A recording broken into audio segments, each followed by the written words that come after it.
After days of being lost in the northern caves of Finette, you finally see a glimmer of hope. It's as if someone holds a torch in the distance. You run, with tears running down your face. "Freedom! Freedom!" you scream as another torch is lit. Then another, and again another. You slow down as your heart and lungs start to feel as heavy as the armor over them. You come to a complete stop at the sight of the 10th torch being lit. More tears fall down your face as all hope is swept away. The 11th torch is lit, and your body starts to ache. The cave darkens despite the glowing red spectral eyes, all hovering towards you like a ghost. You are well aware there is no escape, no freedom, only death lies ahead.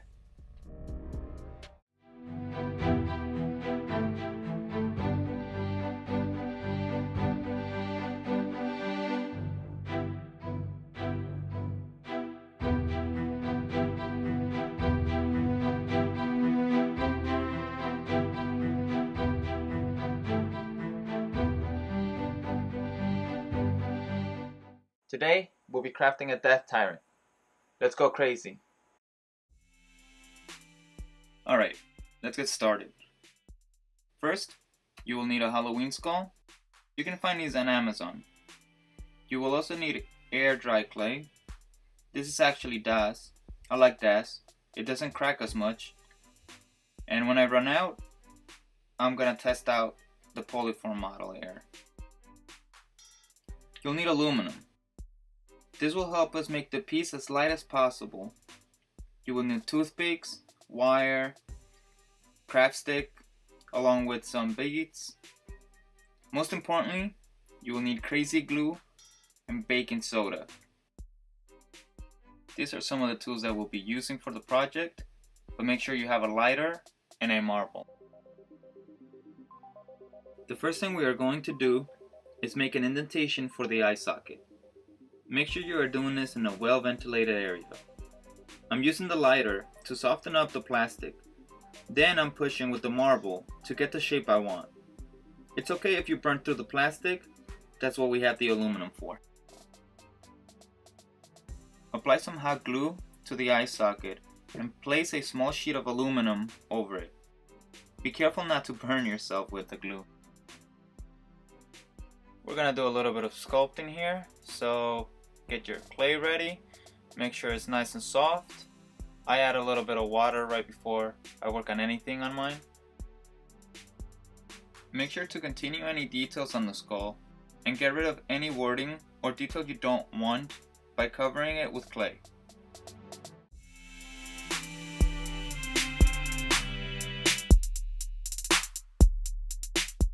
Once the clay dries, continue by adding the teeth. What I have here is just the end of the toothpicks. We're gonna try to not make a mess here when we glue them. I put a lid under me where I'll be using the baking soda. That way it doesn't go everywhere. Mixing crazy glue and baking soda together results in a plastic-like material. When gluing, alternate by doing the top tooth and then a bottom tooth. I also like to angle the teeth that are at the back of the jaw outward. Take advantage of the material and add volume to the jaw where the teeth connect to by adding crazy glue and baking soda.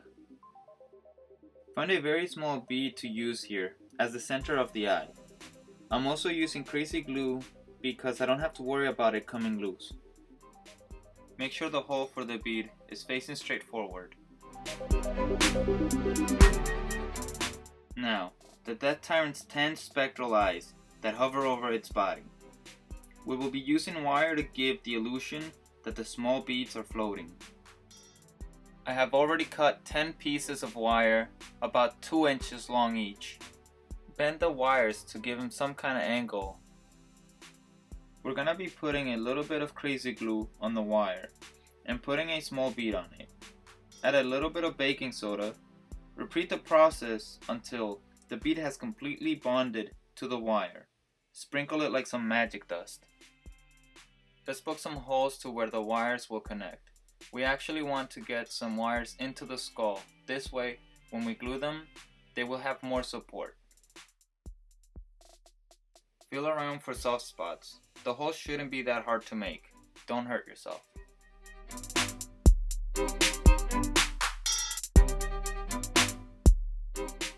Don't forget to make a hole for the craft stick that we'll be using to attach the Tyrant to the base. I forgot. Don't be a Franky. For this one you will need a lighter to soften up the plastic and a proper size screwdriver to help.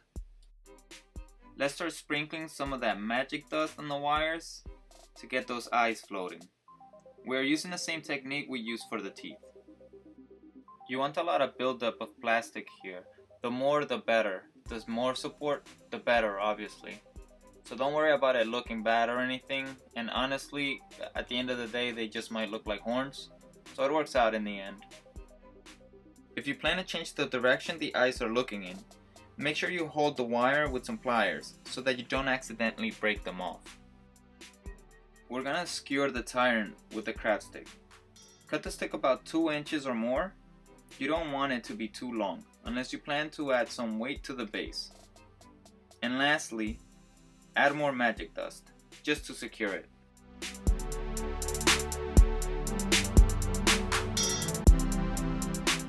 Back to doing a little bit more sculpting, so get your clay ready. These are the final steps. First, I'll start by making the bottom jaw more monstrous. We're gonna give this guy some spikes. Be sure to apply enough pressure to get the clay to stick to the plastic. Then, cut between where you want the spikes to be. Pinch the clay, little by little, until you have the shape that you like.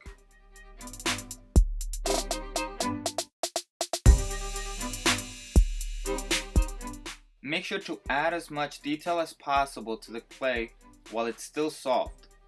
The more detail you add now, the less detail you have to paint later on. Try to make some interesting line work here. This is where you can make them look any way you want. That's one of my favorite things about beholders. There is not one way they absolutely have to look. After all, they all think they look perfect. So maybe detail what you think the perfect beholder should look like.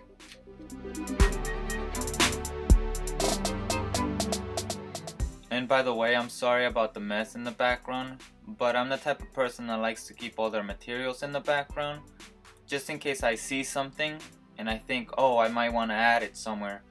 I just do it. Take advantage of the shapes within your tools. Like here, I'm using the bottom of the X-Acto knife to get a better definition on that bottom jaw. I feel like these guys aren't as scary if they don't have horns. I know I said you have to make them look whichever way you want to make them look, but I feel like this is something you have to add to them. They all have horns. And I mean, you don't have to make all horns look the same.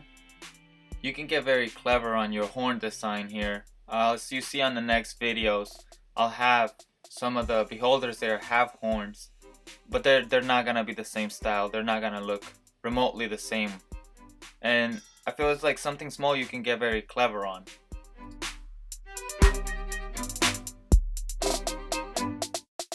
And again, detail, detail, detail. I don't consider myself a very good painter. I've seen some people do some amazing work on beholders before. So the way I get around that is by adding a lot of texture and design on the sculpture itself. That way I don't have to paint it later. And some of you might be better painters, but I kind of try to get around that. When I'm sculpting, I like to think to myself, what would my players think when they actually see it? Or even farther, what would their characters themselves think when they would see something like this? So I like to add certain details to it just to make it a little bit, not realistic, but exaggerated. I find myself coming back to the pieces a lot. Even after I'm done with them, there's sometimes where it just hits me and I think to myself, oh, this is gonna look so cool if I do this, and then I rework on the sculpture itself. It's hard to really tell when I'm done. I know you guys see the video, I mean, and it looks all straightforward, but I'm doing a lot of experimenting behind the scenes here. Like right here, I thought to myself, do beholders even breathe? I don't know. But I thought that the skull should have something, you know? And it's definitely not on the front end. So I decided to just add it to one of the spikes. Or, I mean the front spikes.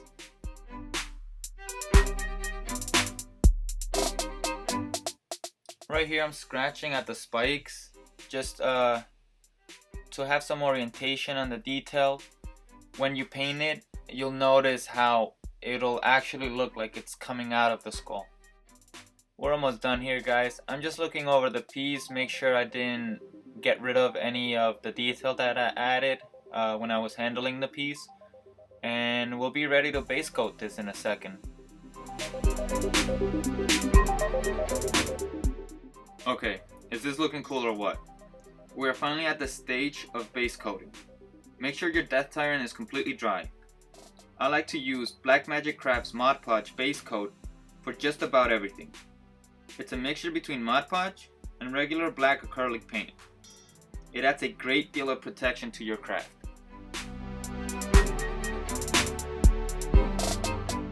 When you coat it, make sure you get the ink or the paint in between everything. You don't want to lose any of the details you worked so hard while crafting. You can also paint the wires if you like, but I really like the effect of it not being painted. That's all up to you and preferences. I like it the way it is, so I left them that way. And there, just like that, you have a Death Tyrant. Thank you everyone for watching this episode of Franky D Crafter. If you want to learn more about crafting and the work I do, hit that like and subscribe button. You can also come visit me on Patreon, where you can become an exclusive patron of mine and reap from the perks and benefits I offer as a token of my appreciation for your support. With your support, I'll be able to produce more awesome crafting videos like this one and much more. You can also come follow me on Facebook and Instagram. All of the links are in the description below. Thank you, and I'll catch you on the next one.